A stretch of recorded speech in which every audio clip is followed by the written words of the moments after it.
হাসপাতালের সামনে আমরা সকল থেকে এখানে দেখতে সকল স্তরের মানুষরা কিন্তু এখানে এসেছে এবং আবেগ আপ্লুত হয়ে পড়ছে।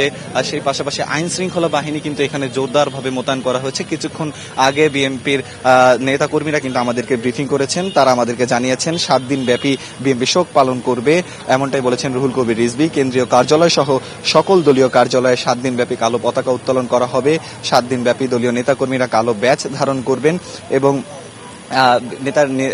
বেগম খালেদা জিয়ার যে জানাজার নামাজ অনুষ্ঠিত হবে সেটি সম্পর্কে এখনো আমাদেরকে তেমনভাবে সুস্পষ্ট জানানো হয়নি। তবে ধারণা করা যাচ্ছে মানিক মে এভিনিউতে তার জানাজার নামাজটি অনুষ্ঠিত করা হবে।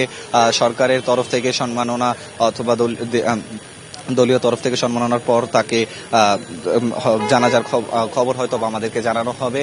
তবে এখন পর্যন্ত এবার কেয়ারের সামনে থেকে সর্বস্তরের মানুষের আবেগে আপ্লুত হওয়ার দৃশ্য আমরা দেখেছি। সকাল থেকে এখানে নানান স্তরের মানুষ এখানে আসছেন প্রিয় নেত্রীকে একটিবার দেখার জন্য। তারা ভিড় করছেন এবার কেয়ার হাসপাতালের সামনে থেকে। দলের নেতাকর্মীরা কিন্তু স্তরে এখানে আসছেন। তারেক রহমান কিন্তু গতকালকে রাতে খালেদা জিয়াকে দেখে গিয়েছেন আমরা যতটুকু শুনেছি। তবে এখন পর্যন্ত তিনি এখানে আসেননি এবার কেয়ার হাসপাতালে। হয়তো পরবর্তী নির্দেশনা পাওয়ার পরপরই আমরা সেই তথ্য আপনাকে জানাতে পারবো। এবার কেয়ার হাসপাতাল থেকে এই ছিল আমার কাছে সর্বশেষ।